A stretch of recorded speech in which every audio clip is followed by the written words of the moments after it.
तो क्या हालचाल, नमस्कार। मैं हूँ एग्जाममैन और भाई आज के इस वीडियो में मैं आपको बताऊंगा कक्षा 12वीं के चैप्टर नंबर 2 यानी कि बिलियन से कुछ ऐसे महत्वपूर्ण संकेत जो कि आपके पूरे बिलियन चैप्टर में बहुत ही महत्वपूर्ण होंगे। क्योंकि अगर आप इन संकेतों को नहीं जानते हैं तब आप इस चैप्टर यानी कि बिलियन से आप एक भी सवाल नहीं लगा पाएंगे, या फिर उसके परिभाषाओं में यूज होने वाले जो सूत्र होते हैं वहाँ पर भी इन संकेतों का प्रयोग किया जाता है। इसलिए आप इस वीडियो को पूरी ध्यान से देखिएगा और फ्यूचर में भी ऐसी और भी वीडियोस पाने के लिए हमारे चैनल को सब्सक्राइब जरूर करिएगा।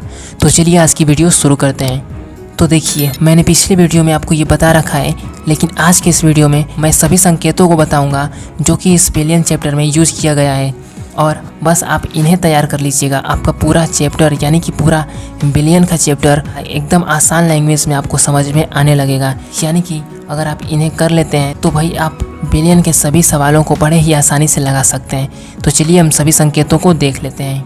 तो देखिए, हमारा पहला संकेत ये है ए यानी कि विलायक यानी सॉल्वेंट।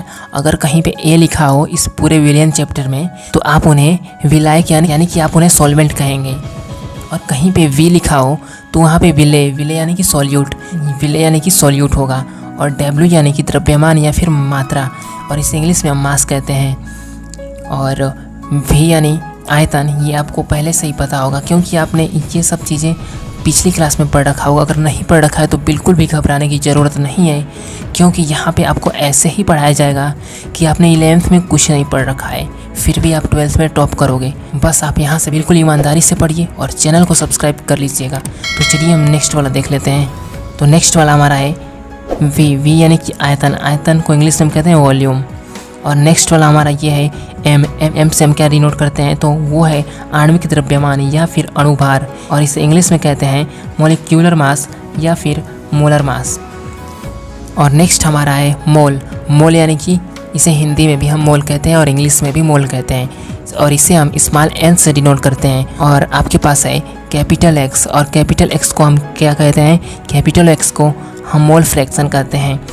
मोल फ्रैक्शन यानी कि मोल प्रभाज्य या फिर मोल अंश। जितने भी यहाँ पे बताए जा रहे हैं ये सब आपके बिलियन चैप्टर में बहुत ही इम्पोर्टेंट रोल प्ले करने वाले महत्वपूर्ण संकेत हैं, इसीलिए आप इन्हें बिल्कुल आसानी से तैयार कर लीजिएगा। बस आप इसे लिख कर तैयार कर लीजिएगा, बहुत ही आसानी से याद हो जाएगा। अगर आप लिख के नहीं तैयार कर सकते तो भाई इस वीडियो को आप ईयरफोन लगाकर बार बार सुन सकते हैं, जो कि आपको आसानी से याद हो जाएगा। तो चलिए हम इसका फुल यूज देख लेते हैं कि इसका फुल यूज हम कैसे करेंगे। अभी तक आपने ये जो ऊपर पढ़ा ये तो एक नॉर्मल सी चीज़ है, जो अब हम जो पढ़ने जा रहे हैं यानी कि फुल यूज़, ये आपके पूरे सवालों में भी यूज होगा। और जो परिभाषाएं हम पढ़ेंगे जैसे कि मोलरता या फिर मोललता और मोल फ्रैक्शन, यानी कि कई सारी परिभाषाएं इस चैप्टर में हैं और कई सारे सवाल हैं जिन्हें लगाने के लिए हमें इन सभी चीज़ों को पढ़ना पड़ेगा। तो देखिए हम इन चीज़ों को देख लेते हैं एक बार। इसे हम क्या पढ़ेंगे, WA है, यानी कि इसे हम पढ़ेंगे W ऑफ A, यानी कि W का क्या मतलब है। यहाँ हमने बता रखा है आपको कि W का क्या मतलब है, तो ऊपर एक नज़र देख लेते हैं। W का मतलब हमारा है द्रव्यमान या फिर मास। तो सेम वही थिंग्स यहाँ पे दिख रही है आपको, W यानी मात्रा, ठीक। तो और A यानी हमने बता रखा है क्या, विलायक। तो विलायक, तो यहाँ पे क्या हो गया, विलायक की मात्रा। इसे इंग्लिश में हम कहते हैं मास ऑफ A। अगर हम आपको हिंदी में लिखना बताएं तो यहाँ पे हम लिख सकते हैं विलायक की मात्रा। तो इसे आप हिंदी में लिख सकते हैं अगर लिखना चाहें तो। चलिए हम नेक्स्ट देखते हैं। नेक्स्ट क्या है हमारा, WV यानी कि W का मतलब हमें अभी आपको बताया क्या, मात्रा यानी कि मास। और B यानी सॉल्यूट। देखिए हमने आपको बता रखा है कि B का मतलब क्या होता है, तो B का मतलब हमने आपको बता रखा है B यानी कि बिले यानी कि सॉल्यूट। और सेम वही थिंग्स यहाँ पे यूज करी गई है, WB यानी कि W ऑफ B यानी कि मास ऑफ B। और इसे दूसरी लैंग्वेज में हम लिख सकते हैं मास ऑफ सॉल्यूट, ठीक। और इसे हम हिंदी में क्या कह सकते हैं, हिंदी में कह सकते हैं विलय की मात्रा। तो हम हिंदी में नहीं लिख रहे हैं, आप हिंदी में अपने नोट्स में लिख लीजिएगा कि WFB मतलब विलय की मात्रा। और चलिए हम अगला देख लेते हैं क्या है संकेत हमारा। अगला संकेत हमारा ये है MA, यानी कि हम MA को क्या पढ़ेंगे, M ऑफ A, यानी कि मोलर मास ऑफ सॉल्वेंट, यानी कि विलायक का आणविक द्रव्यमान। जो कि हमने आपको बता रखा है कि एम मतलब होता है आणविक द्रव्यमान या फिर अणुभार, और सेम थिंग्स यहाँ पे यूज करी गई है कि एम ऑफ ए यानी कि मोलर मास ऑफ सॉल्वेंट यानी कि विलायक का आणविक द्रव्यमान। और इसका नेक्स्ट देख लेते हैं, तो वो है आपका एम बी यानी कि एम ऑफ बी। तो इसे हम क्या कह सकते हैं, मोलर मास ऑफ सॉल्यूट, यानी कि इसे हिंदी में हम क्या कह सकते हैं, विलेय का आणविक द्रव्यमान। अगर आपको इसे हिंदी में लिखना होगा तो आप वीडियो को पॉज करके आप हिंदी में अपने नोट्स में लिख सकते हैं। और चलिए हम नेक्स्ट देख लेते हैं। तो नेक्स्ट है आपके पास ही ए यानी कि बी ऑफ ए। बी से हमने क्या बताया था आपको, वॉल्यूम यानी कि आयतन, और ए से हमने क्या आपको बताया था, सॉल्वेंट यानी कि विलायक, वी यानी कि आयतन। तो वॉल्यूम ऑफ सॉल्वेंट यानी कि विलायक का आयतन, आप इसे हिंदी में लिख सकते हैं विलायक का आयतन। तो चलिए हम नेक्स्ट देख लेते हैं क्या है हमारा संकेत लेते हैं। तो अगला संकेत आपके पास है भी बी यानी कि भी ऑफ बी। भी को आपको बता रखा है वॉल्यूम और बी को आपको बता रखा है सॉल्यूट, यानी कि हम भी को डिनोट करेंगे विलेय के आयतन से।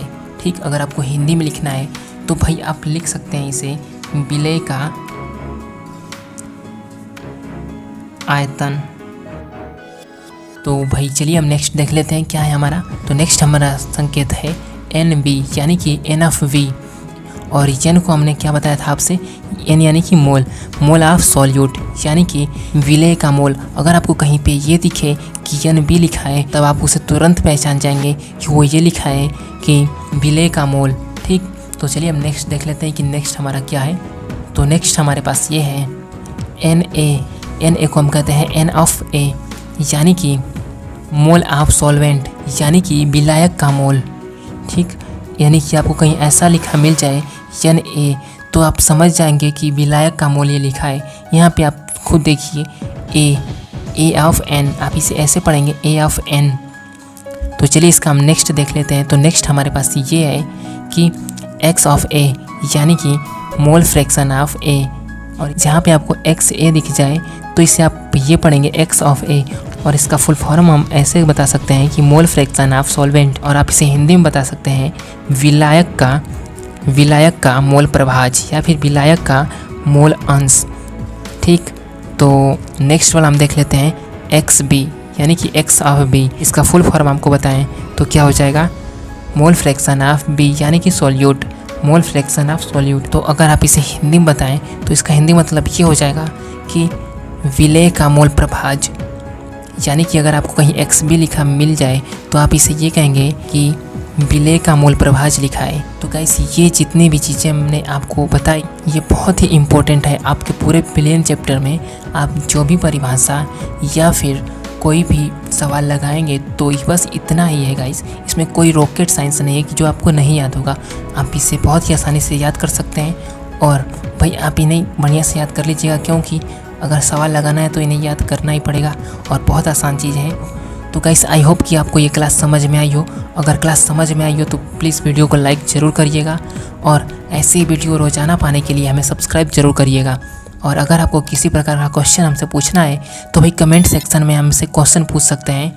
तो भाई वीडियो को लाइक ज़रूर करिएगा और चैनल को सब्सक्राइब करना बिल्कुल मत भूलिएगा, क्योंकि आपके बोर्ड एग्ज़ाम के लिए ये चैनल काफ़ी महत्वपूर्ण है। ये चैनल आपको आपके बोर्ड एग्ज़ाम में 90% लाने का भरपूर प्रयास करेगा, और इस चैनल से आप पढ़कर 90% बड़े आसानी से ला सकते हैं। इसलिए चैनल को सब्सक्राइब करके वीडियो को शेयर जरूर करिएगा। मिलते हैं किसी नेक्स्ट वीडियो में, तब तक के लिए धन्यवाद। जय हिंद।